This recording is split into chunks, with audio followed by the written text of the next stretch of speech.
You know that video I made, the one with the bee's knees? I got the bee's knees. That's the video you're gonna wanna watch after I die. Tupac told me that because, you know, we're conversing as every second passes. Because he said destiny is in such a state right now. As we all know, the earth is in a destitute state. Africa's starving, the ozone layer is totally out of control. For the weather, it's sunny, but it's too muggy. The earth shouldn't be like that. In the 60s, if it was sunny like this, the leaves would provide enough breeze where it would be breezy, you know, fresh and healthy. But it's too muggy, too much pollution, too much oil burning through cars, petrols, tanks, you know, through engines, and releasing too much dirt and too much machinery, building new houses and digging up things, and it's all spreading around like in those countries where people work out in the farms and the industrial farm and die at the age of 40, live half their lives because they're working with so much machinery. You get me? And that's what I mean. See how fast, how quick the levels of my speaking is? You know, I can explain something fast that is majorly needs to be explained to people. I could do it in a way that is quite blessed. But that's how fast Tupac converses with me.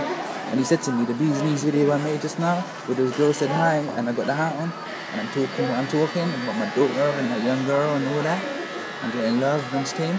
Well, the point is, Pat said to me, that's the video that broke it for him, as my teacher in the upper realms.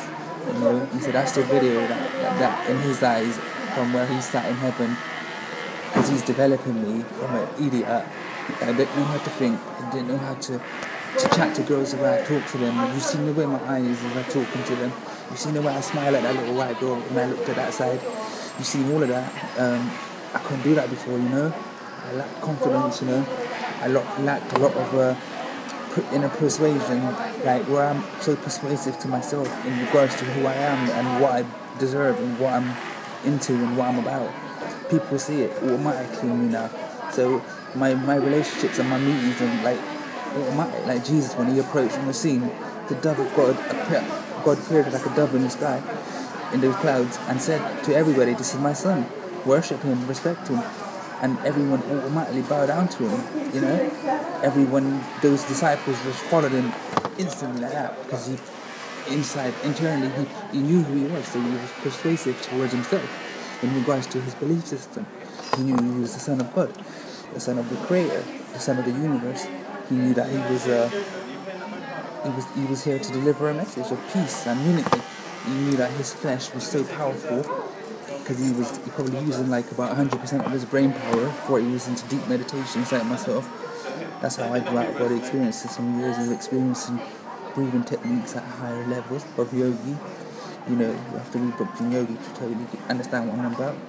When I say breathing techniques, Jesus walked like so many miles every day. I've done that myself because I've spoken about in past videos and that, past movies I've made. So much running, obviously weight training, all that stuff, because he was a carpenter, so he must have done a lot of physical exertion. You know, he was into so much. You know, he just was inwardly persuasive, you know, towards himself, towards his thinking, towards people. He wasn't afraid to approach 50 women that was just totally gorgeous. You know, women that was like wearing pretty knickers with pretty asses. He wasn't afraid to go up to them and cover them and deal with them like a man should deal with a woman and treat her like a little sister if she was that sort of character, you know, in comparison to Jesus' character. Or she was a white womanly character, like that could be his wife. He wasn't afraid to teach her, show her how a man should treat a woman in that regard. Or if she was a woman that would be the older sister to Christ. Yeah, you know, he wasn't afraid to treat her like the younger brother that he was. And Tupac was the same, you know what I mean?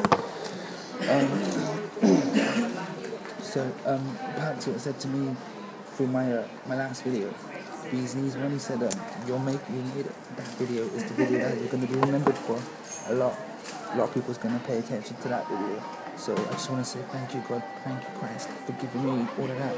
You know, the inner persuasiveness that I've become towards myself, and my thinking is becoming that way so much now that wherever I go, people are enjoying me, and I'm enjoying myself, and I'm just enjoying everything that I'm becoming. And even though my friends didn't give me the camera and all the stuff I needed to make the music videos that I wanted to make, that I needed to make for people to recognise and understand me, we've lost out on a lot of songs because of Marshall and Harry, and, you know, Curtis and a few other people out there, and Brad and Tom and so many people. You know who you are, my ex-friends.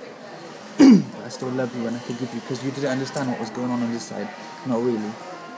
And, you didn't understand my growth, what it was all about, and I was telling you about path and all that. You didn't believe. But now that it's all coming to pass and I'm becoming what I'm becoming, you're starting to see that you're in the wrong, and you always was, and you blamed it on me and made me go through a hard time, and so bullied me into almost committing suicide many times, but I made it through the worst. I'm praying for those girls that showed me love today in the Bee's Knees video, that God sort of keeps us distant because my telepathic realm is so powerful that they probably can sense me, because my thinking is so ridiculously loud, and it is quite bizarre and out of control.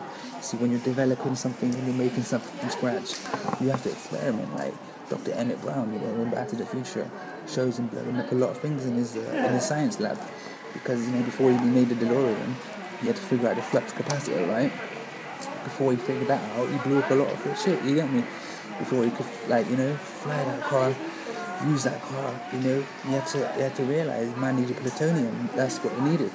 Well, me to say, you feel me? I tried so many different ways and means to become like the way I am now. But finally, Tupac took to me under his wing, alongside River Phoenix, Alvinda, who's been with me from each life that I've been on Earth. He told me 1700s is when he left to go out to the higher realms.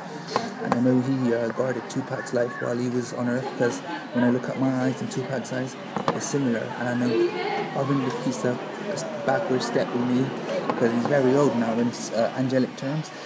But when you're right there, to be 300 years old or whatever, 1,000 years old, doesn't mean you look grey hair or saggy titty. It means you look fresher and younger and more spiritual and more pretty and more younger and more beautiful, because we grow in different ways, from inside the heart. We expand like. So, expansion, inner expansion. Next time, yeah? Peace. Hi. Alright? What's up, girls? Got some freaking fine ass black girls outside showing me love, So yeah, to do a couple of shots before I go. At the film these that's the West Side sign. It goes West Side. Be careful how you breathe, what you're breathing, kids. When you breathe in thinking beautiful, delicious, thinking like banana, think about the universe, think about the fresh air, think about energy, think about the future as you breathe in and out, right? And it sets in your mind, okay, built, made in an oven, right? At the moment I've got a lot of demons around me, so I don't breathe much. Peace, yeah.